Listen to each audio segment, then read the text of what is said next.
Assalamualaikum warahmatullahi wabarakatuh.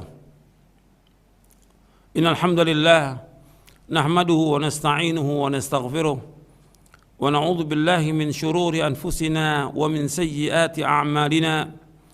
Man yahdihillahu fala mudilla lahu wa man yudlil fala hadiya lahu. Asyhadu an la ilaha illallah wahdahu la syarika lahu wa asyhadu anna Muhammadan abduhu wa rasuluh. Allahumma salli wa sallim wa barik ala nabiyina Muhammadin wa ala alihi wa sahbihi ajma'in. Ikhwani fid din, na'azakumullah. Kita beberapa bulan ini mengalami wabah di seluruh dunia. Wabah virus corona. Ini merupakan cobaan, ujian untuk menguji iman kita. Antum ingat itu bahwa penyakit, musibah, petaka, kefikiran, kemiskinan, kesulitan, dan yang lainnya itu cobaan. Allah ingin menguji iman kita. Kalau kita bandingkan antara nikmat dengan cobaan ujian, ya lebih banyak nikmat. Nggak bisa kita hitung nikmat Allah. Sekarang timbul lagi yang baru ini di masa new normal. Dalam ibadah nggak ada istilah new, dalam ibadah nggak ada, semua sama dari zaman Nabi SAW. Nggak ada istilah baru dalam ibadah, semua sama. Nah, mulai diatur sholatnya dalam masa yang seperti ini, jaga jarak, safnya renggang. Sekarang kita bahas tentang masalah saf ini, karena ini banyak yang melakukan seperti ini, katanya sudah ikut sunnah, kemudian mereka sholatnya renggang. Yang kita ambil ini dalil, bukan negara sana begini, negara bukan. Kita dalil, dalam kita beragama dalil, bukan perkataan ustadz, syekh, ulama, dalil. Sekarang kita bahas tentang dalil-dalil wajibnya merapatkan saf, dalil-dalil tentang wajibnya merapatkan saf. Ada berapa dalil? Yang pertama dari Jabir bin Samurah radhiyallahu an, ia berkata, Rasulullah SAW bersabda, ala tasuffuna kama tasufful malaikatu inda rabbiha. Faqulna ya Rasulullah, wa kaifa tasufful malaikatu inda rabbiha? Qala yutimmuna as-sufufal awwal wa yatarassuna fis shaf. Tidaklah kalian berbaris seperti berbarisnya para malaikat di sisi Rabb mereka. Maka kami bertanya, wahai Rasulullah, bagaimana para malaikat berbaris di sisi Rabb mereka? Beliau menjawab, mereka menyempurnakan saf-saf yang pertama dan mereka merapatkan dalam saf. Hadis ini sahih riwayat Muslim. Artinya malaikat itu berbaris di depan Allah Taala. Sahabat bertanya, bagaimana malaikat berbaris itu? Mereka menyempurnakan saf yang pertama dan mereka merapatkan dalam saf. Rapat saf itu, bukan renggang. Yang kedua, dari hadis Abu Hurairah radhiyallahu an, ia berkata, Rasulullah SAW bersabda, aqimus saffa fis salati fa inna iqamatas saffi min husnis salati. Tegakkanlah saf dalam salat, karena sungguhnya menegakkan saf termasuk kebagusan salat. Artinya termasuk bagusnya salat seseorang dengan menegakkan saf. Ini hadis sahih riwayat Muslim. Kemudian juga diriwayatkan oleh Imam Muslim dari sahabat Anas bin Malik radhiyallahu an. Sawwu sufufakum, Nabi bersabda SAW, sawwu sufufakum fa inna taswiyatas safi min tamamis shalah. Luruskanlah saf kalian, karena sungguhnya meluruskan saf termasuk kesempurnaan salat. Hadis sahih riwayat Muslim. Imam Bukhari juga meriwayatkan dengan lafaz min iqamatis shalah. Rasulullah SAW bersabda, sawwu sufufakum baina taswiyatas saffi min iqamatis shalah. Hendaknya kalian luruskan saf kalian. Sesungguhnya meluruskan saf termasuk dari menegakkan sholat. Ini riwayat Bukhari. Kemudian dalam riwayat Bukhari juga disebutkan bagaimana sih meluruskan saf, merapatkan saf itu bagaimana? Kan contoh kita Rasulullah, kemudian para sahabat. Bagaimana para sahabat yang diperintahkan Rasulullah? Karena Rasul bersabda, luruskan saf kalian kepada para sahabat ini. Rapatkan saf kalian. Karena ini termasuk kesempurnaan sholat, termasuk menegakkan sholat. Sekarang para sahabat ketika diperintahkan Rasulullah SAW untuk melakukan demikian, bagaimana mereka? Dijelaskan dalam riwayat Bukhari, wa kana ahaduna yulziqu mankibahu bimankibi sahibihi wa qadamahu biqadamihi. Sebagian kami, artinya seorang dari kami ini, maksudnya seorang dari kami itu menempelkan bahunya dengan bahu temannya dan kaki dengan kakinya. Nempel, bahu dengan bahu nempel, kaki dengan kaki nempel. Yang ketiga dari Nu'man bin Bashir radhiyallahu an, ia berkata, Rasulullah SAW biasa meluruskan saf kami hingga seperti halnya beliau meluruskan anak-anak panah, sampai ketika beliau melihat bahwa kami sudah memahaminya, kemudian beliau tidak mengatur lagi. Kemudian pada suatu hari beliau keluar mengimami, beliau berdiri hingga hampir bertakbir, lalu beliau melihat seorang laki-laki menonjolkan dadanya di depan saf. Maka beliau pun bersabda, Ibadallah, la tusawwunna sufufakum aw la yukhalifanna Allahu baina wujuhikum.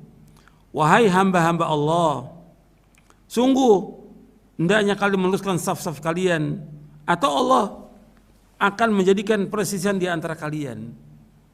Artinya kalau kalian gak merapatkan saf, Allah akan jadikan hati kalian berselisih di antara kalian.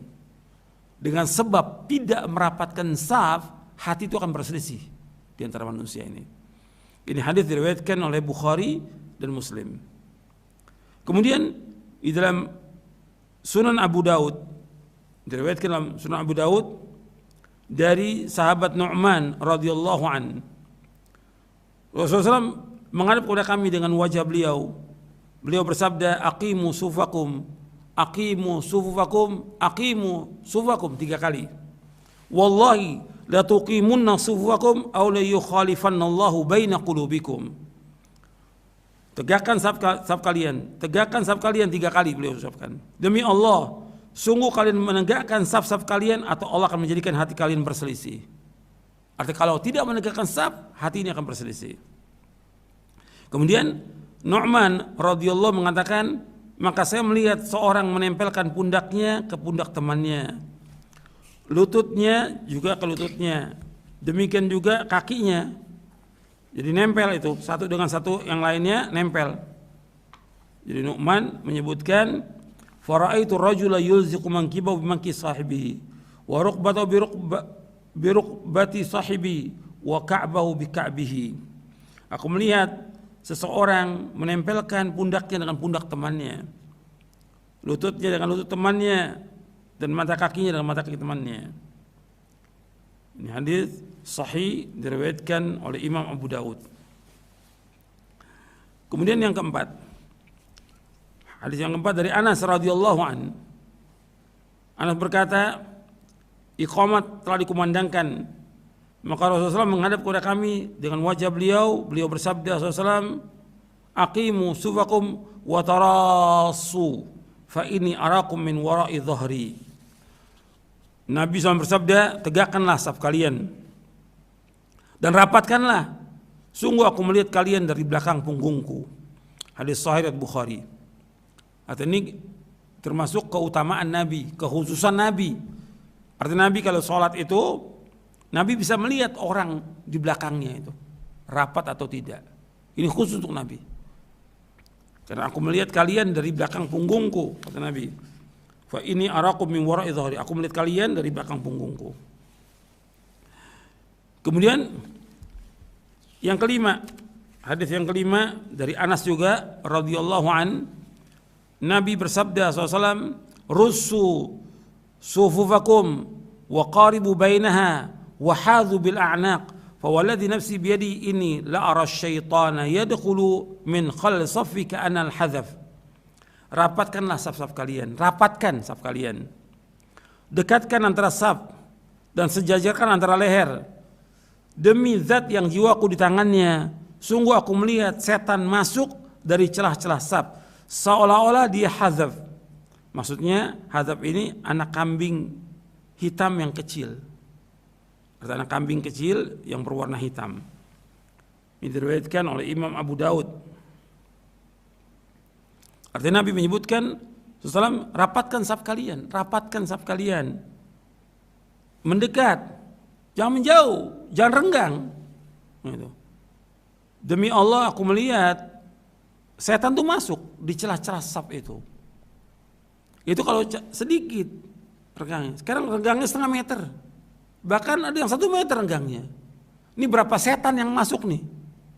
Bukan satu setan. Aku melihat setan masuk, kata Nabi SAW. Tujuan apa? Ya menggoda anak Adam. Menggoda anak Adam. Kemudian hadis yang ke-6 dari Ibnu Umar radhiyallahu an.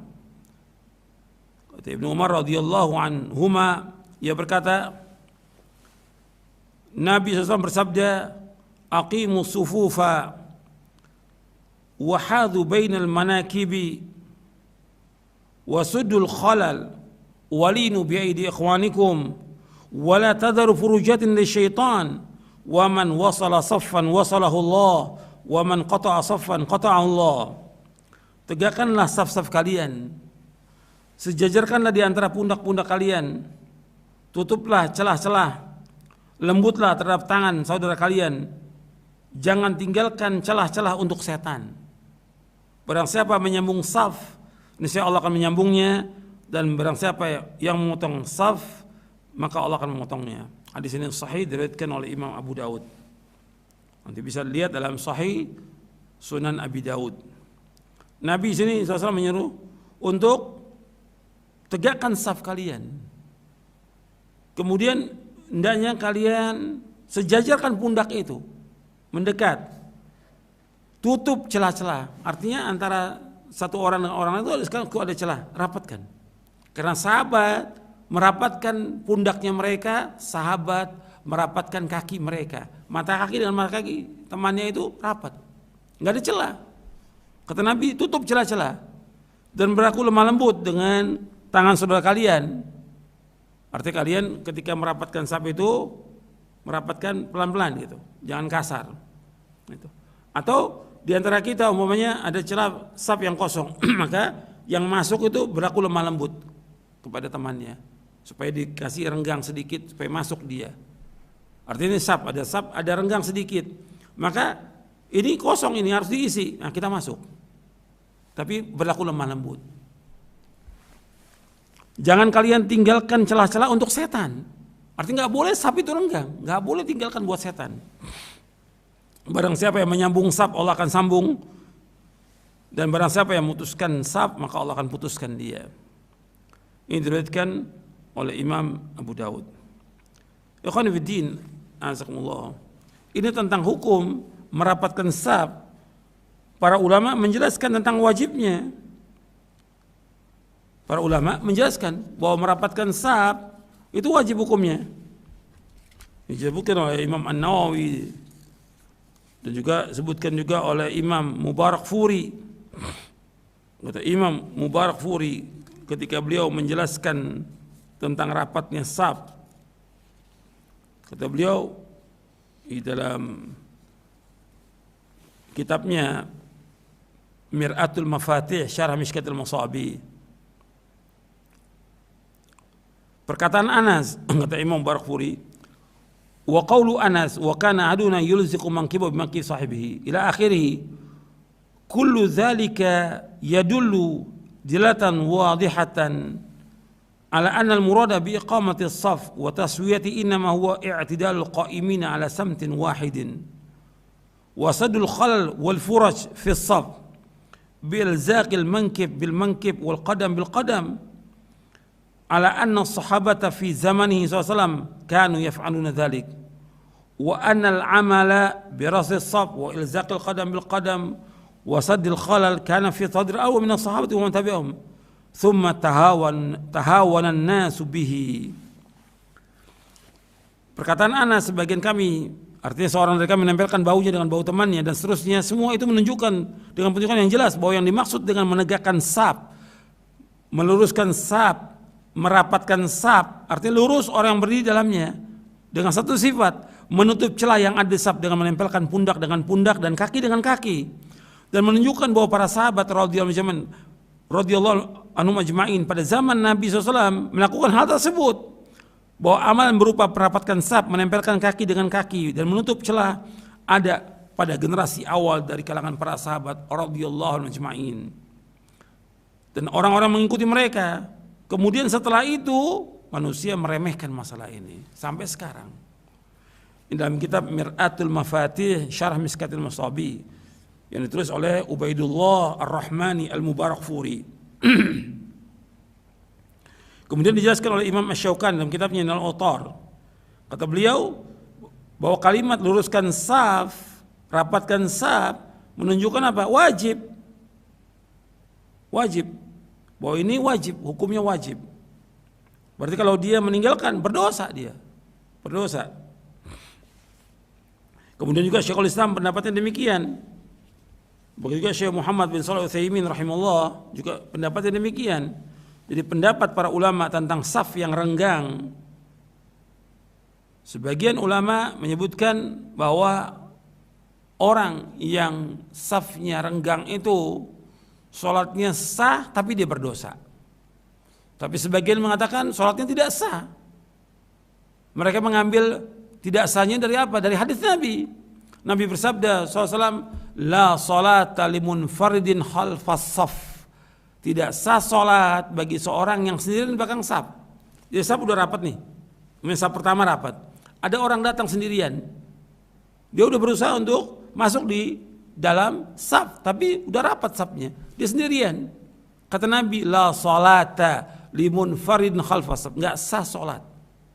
Atau dimanakan dengan tidak sempurna sholat orang yang sholat sendirian di belakang saf. Maka orang yang sholat di belakang saf sendirian itu disuruh untuk mengulangi sholatnya. Dan itu termasuk pendapat Syekh Abdul Aziz bin Baz rahimahullah. Beliau mengatakan harus mengulangi saf, mengulangi sholatnya. Berarti sholatnya tidak sah. Sebagian ulama mengatakan tidak sempurna sholatnya. Jadi sholat dalam bentuk yang sekarang kita lihat ini, jaraknya renggangnya setengah meter atau 1 meter, itu tidak sah. Jadi menurut penjelasan Dr. Abdul Azim bin Marzuq Hamad Al-Maharimah Abu Ahmad dalam kitabnya At-Tanbih ala mukhalafati tafriq bainal musallin fi salatil jamaah, jadi peringatan orang yang menyalahi dengan merenggangkan di antara orang yang sholat dalam sholat berjamaah. Artinya ini peringatan bagi orang-orang yang mereka melakukan renggang dalam sholatnya. Jadi orang yang renggang dalam sholatnya, kata beliau, sholatnya tidak sah. Ya, dengan dasar hadis yang tadi. Dan juga pendapat dari Syekhul Islam Ibn Taimiyah.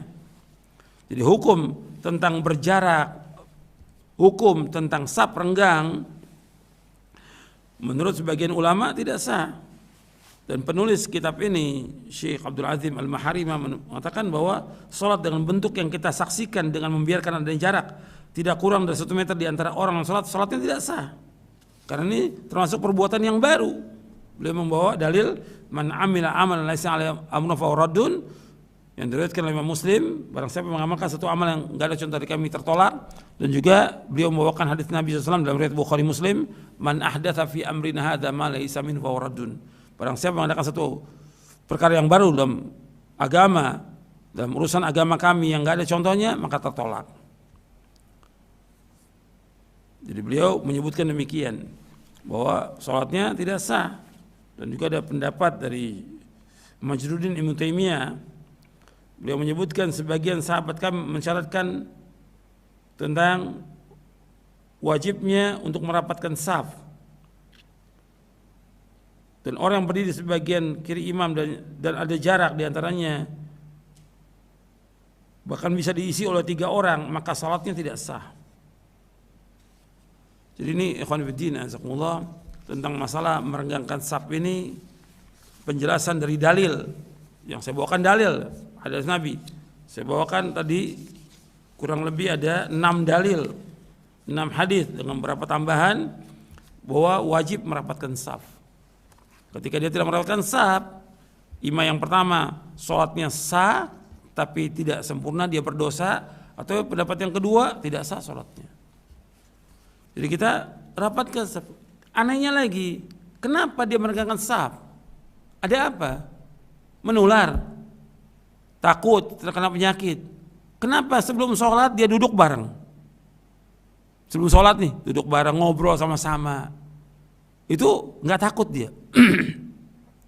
Kemudian juga bahkan ada yang pakai mobil sama-sama. Mobil kan berdekatan, pakai mobil. Sampai di masjid, safnya renggang. Ketika makan, dia sama-sama makannya.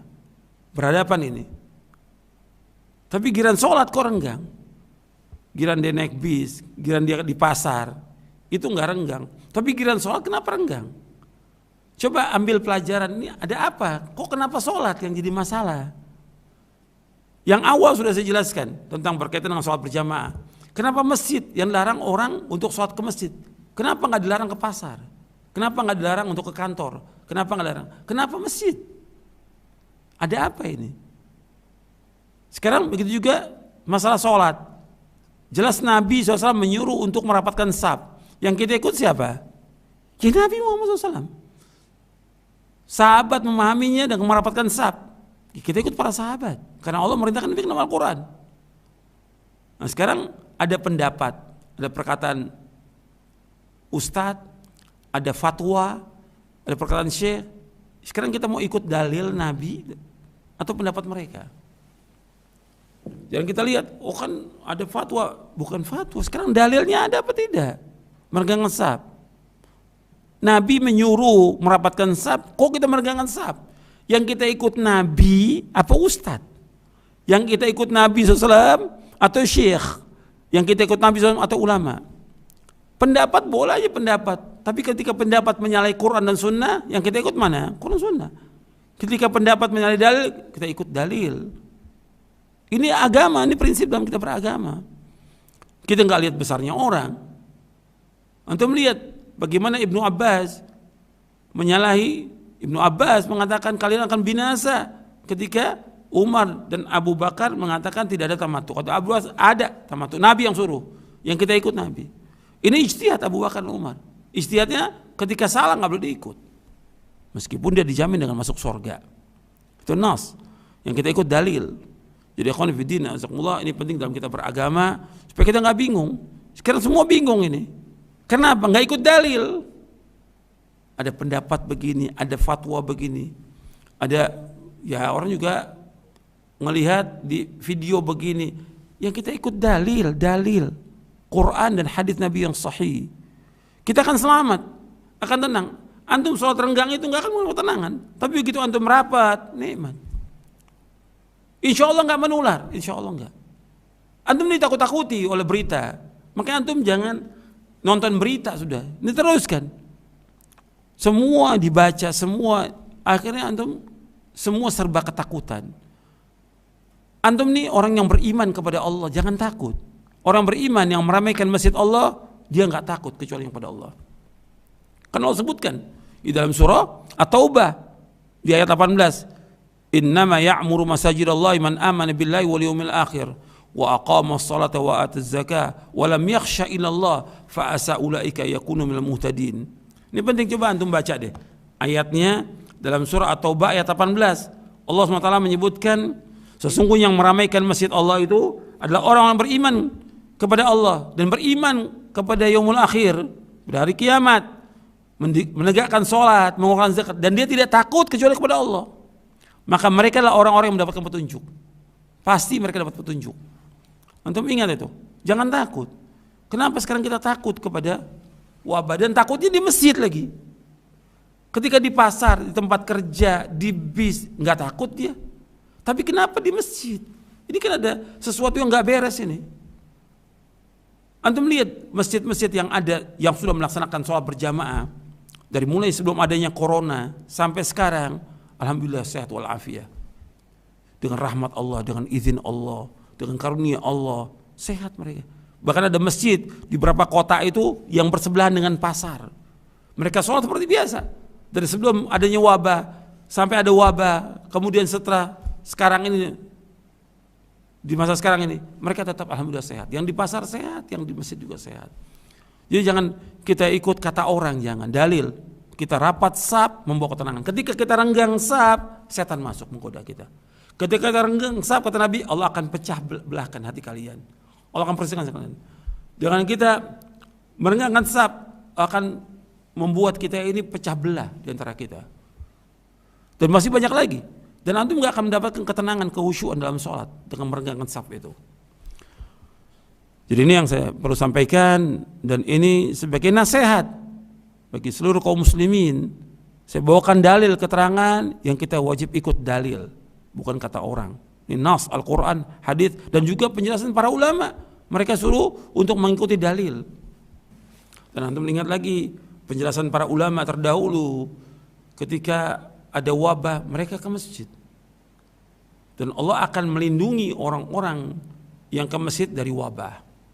Seperti perkataan Imam Asy-Sya'bi yang diriwayatkan oleh Imam Al-Baihaqi dalam kitabnya Syu'abul Iman. Kata Imam Asy-Sya'bi rahimahullah, mereka para sahabat dan tabi'in, idza faruqu min syai', apabila mereka terkena musibah, takut, atau ada bencana, atau al-masjid, mereka datang ke masjid. Mereka datang ke masjid.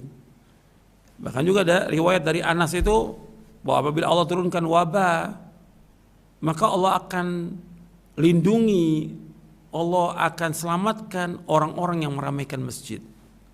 Itu harus kita ingat itu. Ini diriwayatkan oleh Imam Baihaqi dalam Syu'abul Iman, meskipun riwayat itu ada kelemahan, kata Imam Baihaqi, riwayat Anas ini ada beberapa penguatnya. Paling enggak hasan li ghairihi.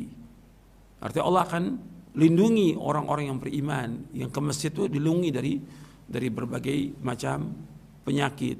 Jadi kita nggak usah takut. Bahkan Nabi menyuruh kita untuk apa? Untuk mengingat mati di saat sholat. Nabi bersabda dari Anas radhiyallahu an, Rasulullah bersabda, "Udzkur al-mauta fi salatika, fa inna ar-rajula idza dzakara al-mauta fi salat la hariyun an yuhsina salatahu." Wa sholli salata rajulun la yadhunnu annahu yusalli salatan ghairaha. Nabi bersabda SAW, ingatlah kematian di dalam sholatmu. Ingat mati di saat sholat. Karena jika seorang mengingat kematian dalam sholatnya, ia akan melakukan sholatnya dengan baik. Dia akan berusaha bagaimana sholatnya yang terbaik, karena dianggap sholatnya yang terakhir bagi dia.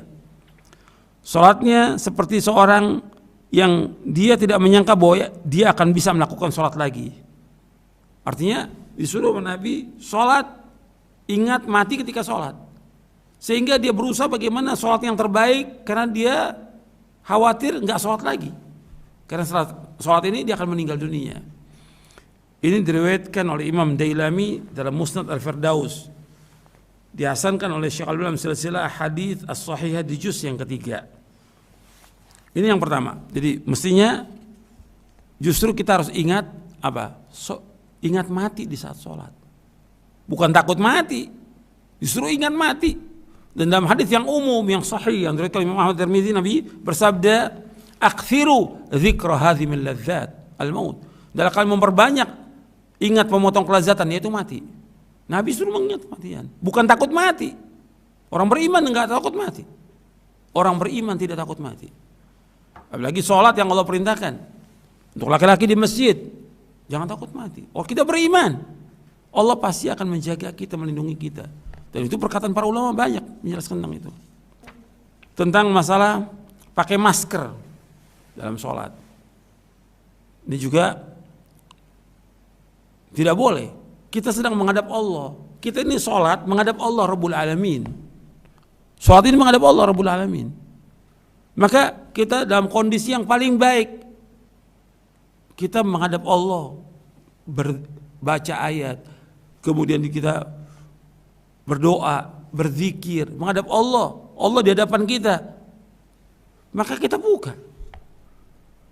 Nabi bersabda sallallahu alaihi wasallam, an Abi Hurairah radhiyallahu an, anna Rasulullah naha an sadl fi shalah wa yughatti ar-rajulu fa.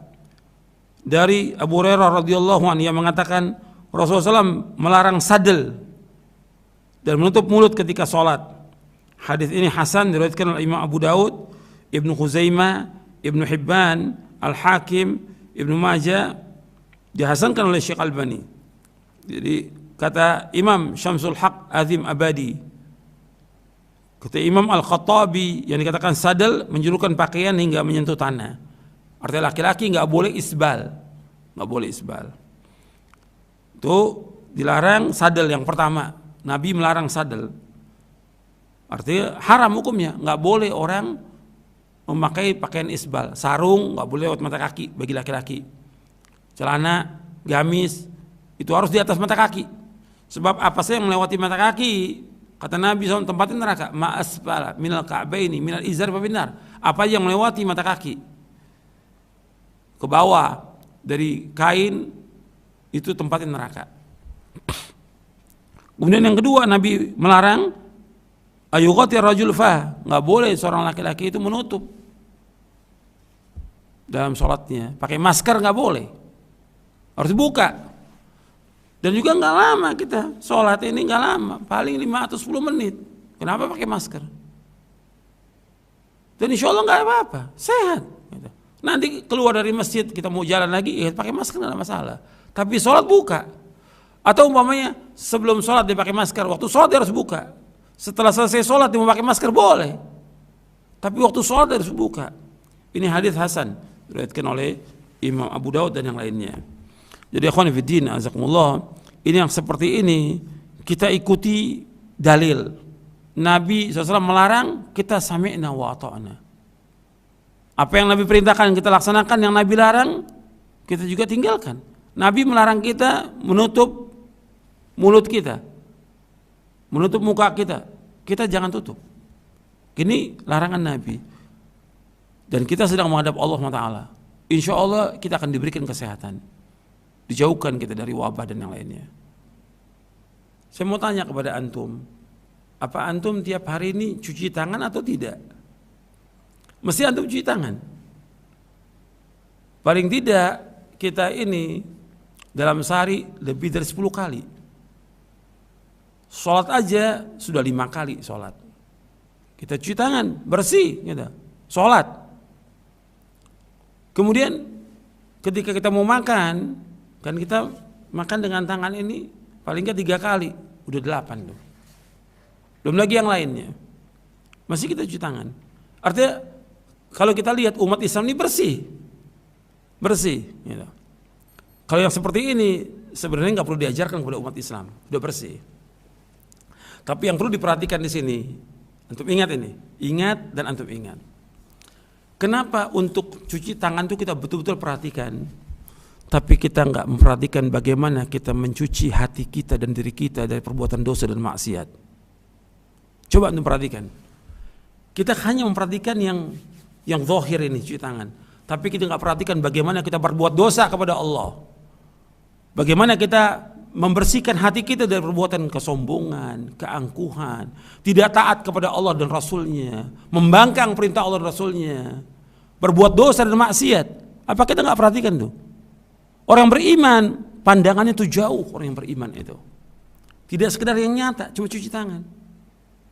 Anda melihat ketika Nabi SAW menyebutkan tentang masalah wudhu, Nabi nggak sebutkan tentang membersihkan badan aja, tapi Nabi sebutkan Allah akan gugurkan dosa-dosanya dengan dia berwudhu. Gugurkan dosa-dosanya.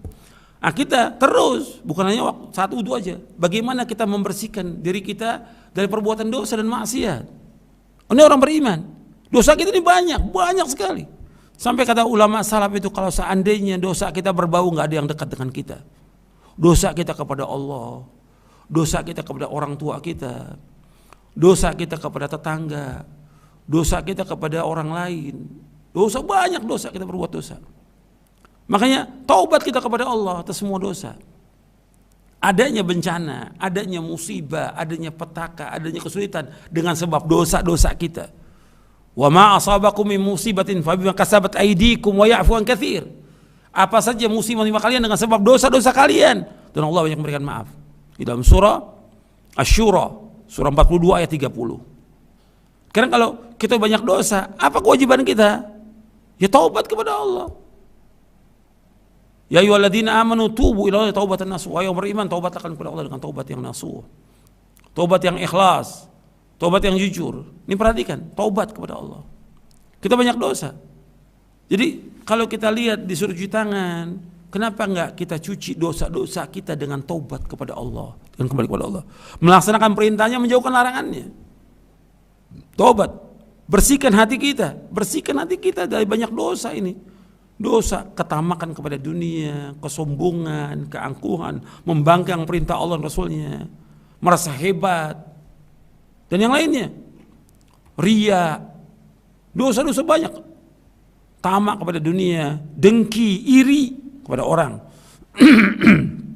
Dan ketika orang bawakan keterangan, bawakan dalil, kita malah melecehkan orang bawakan dalil. Kita menghinakan orang yang bawa dalil itu.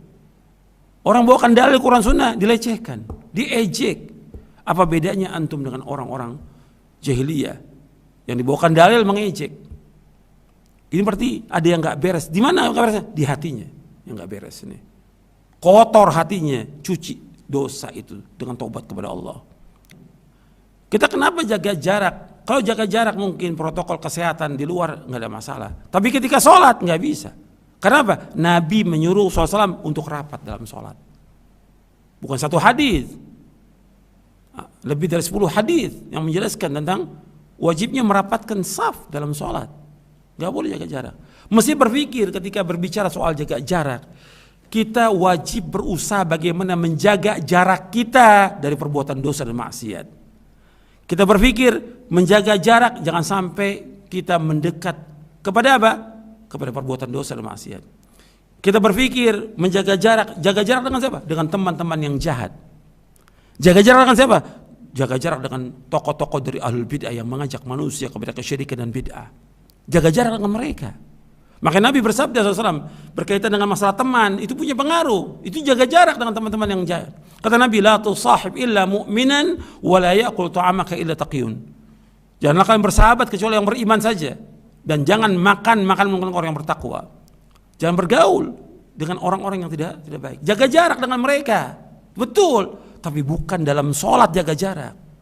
Jaga jarak dalam pergaulan. Jangan kita berteman dengan ahlul bid'ah. Jangan berteman dengan orang berbuat syirik. Jangan berteman dengan teman-teman yang jahat, yang tidak baik. Jangan berteman dengan orang-orang yang tidak melaksanakan perintah Allah dan Rasulnya. Jangan berteman dengan mereka. Kenapa? Agama kita tergantung dengan teman kita. Nabi bersabda SAW dalam hadis yang hasan, al-mar'u ala dini khalil falyanzur man khalil. Seorang itu agama tergantung temannya, kepada siapa berteman. Jaga jarak kita dalam bergaul ini. Jangan semua kita dekati. Disuruh kita memperhatikan protokol kesehatan. Orang Islam tetap menjaga soal kesehatan ini. Karena Islam mengajarkan demikian. Tapi kita menjaga gak tentang protokol hukum Allah? Ini halal, ini haram, ini boleh, ini tidak, ini tauhid, ini syirik, ini sunnah, ini bid'ah. Kita jaga gak itu? Mesti orang beriman menjaga itu. Orang yang beriman mesti menjaga. Ini kan kita terbawa arus nih, protokol kesehatan. Betul kita jaga itu, tapi yang lain tentang hukum-hukum Allah kita jaga nggak? Hukum Allah mesti kita jaga. Jangan sampai kita jatuh dalam kesyirikan. Jangan sampai kita jatuh dalam perbuatan bid'ah. Jangan sampai kita jatuh dalam perbuatan dosa dan maksiat. Jaga itu. Terus mentauhidkan Allah. Terus kita berusaha bagaimana melaksanakan sunnah, menjauhkan bid'ah. Mudah-mudahan yang saya sampaikan ini bermanfaat untuk saya dan untuk sekalian, dan kita semua kembalikan kepada Quran dan hadis Nabi yang sahih, mengikuti pemahaman salaf soleh. Kita akan mengalami ketenangan, kenikmatan, kehusyuan, keberkahan, dan insya Allah juga Allah akan memberikan keselamatan kepada kita, dan Allah akan tetapkan kita di atas hidayah. Karena orang meramaikan masjid dikasih, Allah sebutkan dapat hidayah. Allah tetapkan hidayah dalam surah At-Taubah ayat 18. Mudah-mudahan yang saya sampaikan bermanfaat untuk saya dan untuk sekalian. Wassalamualaikum warahmatullahi wabarakatuh. Wa akhiru da'wana alhamdulillahirabbil alamin.